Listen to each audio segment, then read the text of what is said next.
ओम नमः शिवाय।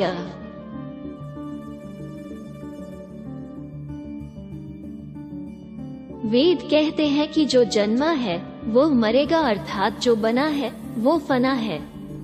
वेदों के अनुसार ईश्वर या परमात्मा अजन्मा, अप्रकट, निराकार, निर्गुण और निर्विकार है।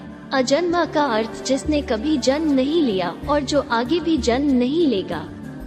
प्रकट अर्थात जो किसी भी गर्भ से उत्पन्न न होकर स्वयंभू प्रकट हो गया है, और अप्रकट अर्थात जो स्वयंभू प्रकट भी नहीं है। निराकार अर्थात जिसका कोई आकार नहीं है। निर्गुण अर्थात जिसमें किसी भी प्रकार का कोई गुण नहीं है। निर्विकार अर्थात जिसमें किसी भी प्रकार का कोई विकार या दोष भी नहीं है। अब सवाल यह उठता है कि फिर शिव क्या है? वे किसी न किसी रूप में जन्मे या प्रकट हुए, तभी तो उन्होंने विवाह किया, तभी तो उन्होंने कई असुरों को वरदान दिया और कई असुरों का वध भी किया। दरअसल जब हम शिव कहते हैं तो वह निराकार ईश्वर की बात होती है, और जब हम सदाशिव कहते हैं तो ईश्वर महान आत्मा की बात होती है।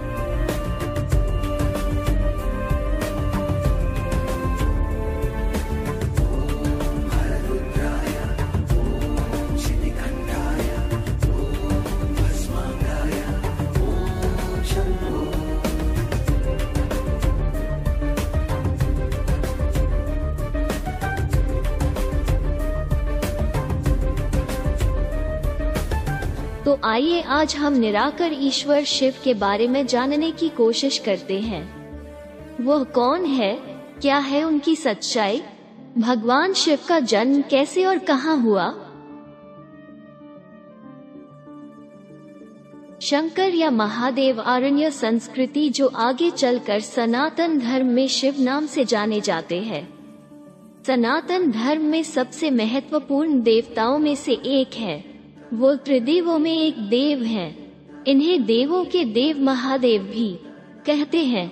इन्हें भोलेनाथ, शंकर, महेश, रुद्र, नीलकंठ, गंगाधार आदि नामों से भी जाना जाता है। तंत्र साधना में इन्हें भैरव के नाम से भी जाना जाता है। हिंदू धर्म और हिंदू शैव धर्म में शिव ही प्रमुख देवताओं में से हैं।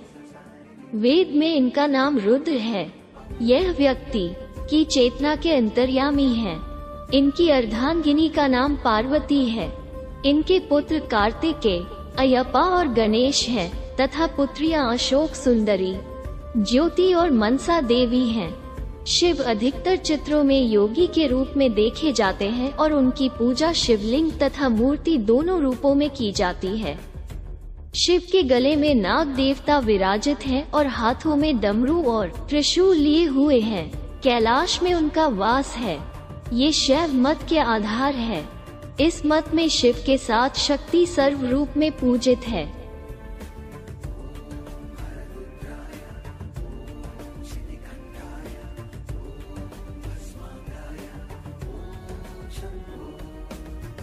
शंकर जी को संहार का देवता कहा जाता है। शंकर जी सौम्य आकृति एवं रौद्र रूप दोनों के लिए विख्यात हैं। अन्य देवों से माना गया है। सृष्टि की उत्पत्ति, स्थिति एवं संहार के अधिपति शिव हैं। त्रिदेवों में भगवान शिव संहार के देवता माने गए हैं। शिव अनादि तथा सृष्टि प्रक्रिया के आदि स्रोत है, और यह काल महाकाल ही ज्योतिषशास्त्र के आधार हैं। शिव का अर्थ यद्यपि कल्याणकारी माना गया है, लेकिन वे हमेशा लय एवं प्रलय दोनों को अपने अधीन किए हुए हैं।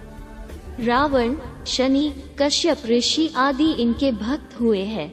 शिव सभी को समान दृष्टि से देखते हैं, इसलिए उन्हें महादेव कहा जाता है।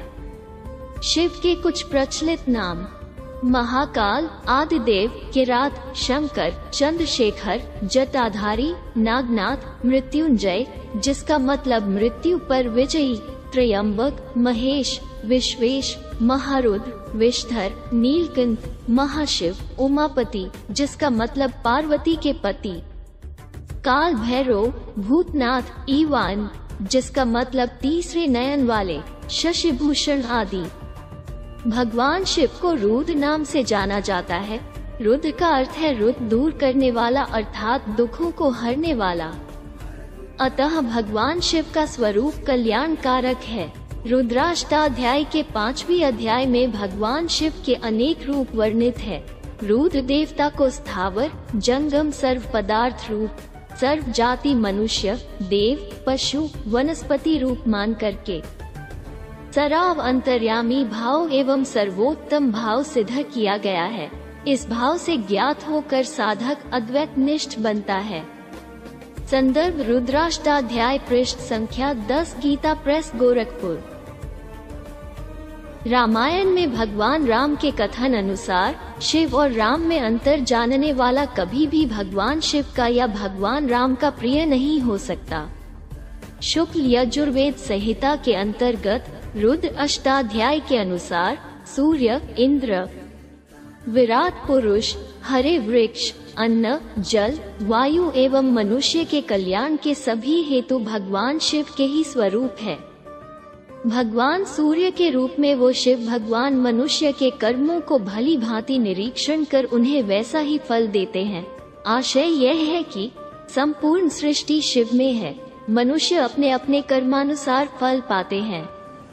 अर्थात स्वस्थ बुद्धि वालों को वृष्टि, जल, अन्न आदि भगवान शिव प्रदान करते हैं और दुर्बुद्धि वालों को व्याधि, दुख एवं मृत्यु आदि का विधान भी शिव जी करते हैं। तो आइए अब शिव जी के स्वरूप के बारे में जानने की कोशिश करते हैं। जिस प्रकार इस ब्रह्मांड का ना कोई अंत है, ना कोई छोर और ना ही कोई शुरुआत, उसी प्रकार शिव अनादि है। संपूर्ण ब्रह्मांड शिव के अंदर समाया हुआ है। जब कुछ नहीं था तब भी शिव थे, जब कुछ ना होगा तब भी शिव ही होंगे। शिव को महाकाल कहा जाता है, अर्थात समय। शिव अपने इस स्वरूप द्वारा पूर्ण सृष्टि का भरण पोषण करते हैं। इसी स्वरूप द्वारा परमात्मा ने अपने ओज व उष्णता की शक्ति से सभी ग्रहों को एकत्रित कर रखा है। परमात्मा का ये स्वरूप अत्यंत ही कल्याणकारी माना जाता है, क्योंकि पूर्ण सृष्टि का आधार इसी स्वरूप पर टिका हुआ है। पवित्र श्री देवी भागवत महापुराण में भगवान शंकर को तमोगुण बताया गया है। इसका प्रमाण श्री देवी भागवत महापुराण अध्याय 5, स्कंद 3, पृष्ठ 121 में दिया गया है।